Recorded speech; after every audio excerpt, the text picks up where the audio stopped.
السلام علیکم ملګرو، څنګه ښه؟ امید ده چې ښه به وي. ملګرو تاسو وګورئ، خانه کعبې ته بیت الله شریف ته حاجیان راغلي دي، طواف دپاره حج عمرې دپاره راغلي دي. حاجیان بیت الله شریف ته راغلي دي. ملګرو تاسو ګورئ، دلته کې خلک ناست دي، دعاګانې کوي، د قرآن پاک تلاوتونه کوي. تاسو ګورئ، او څوک ویډیوګانې جوړوي د بیت الله شریف خانه کعبې مبارکې چې کومه کوټه ده د هغې نه ویډیوګانې جوړوي. ډېره ښایسته نظاره ده، ډېره ښکلې منظر دی. دا مهال اوس ماښام دی. تاسو ګورئ په دا ویډیو کې د ماښام ټیم دی.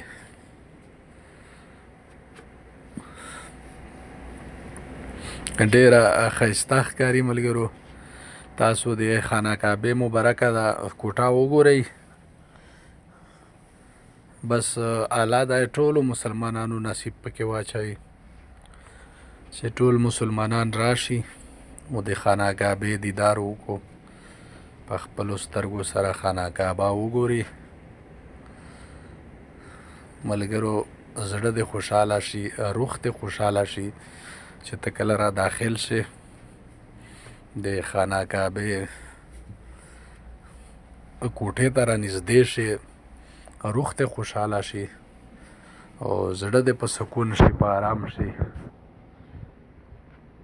او الله دا ټول مسلمانان نصیب پکې واچوي چې ټول مسلمانان راشي او د بیت الله شریف دیدار وکړو او طواف وکړو او د الله نه د خپلې کړې ګناهو معافي وغواړي.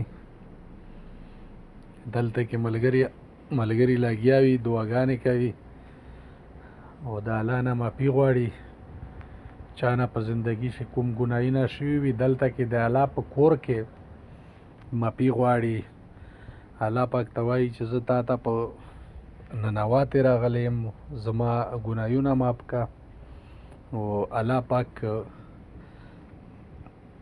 د انسان ټول ګناهونه معاف کوي چې په صحیح نیت سره ته په خانه کعبه شې، بیت الله شریف شې، الله پاک ته وجاړې او په خپلو کړو ګناهو معافي ترې وغواړې. الله پاک غفور رحیم ده، معاف کوي. د ملګرو تاسو زما د یوټیوب چینل در سره سبسکرایب کړئ، لایک یې کړئ او نور ملګرو سره په وټساپ شریکه کړئ. ډېره مننه.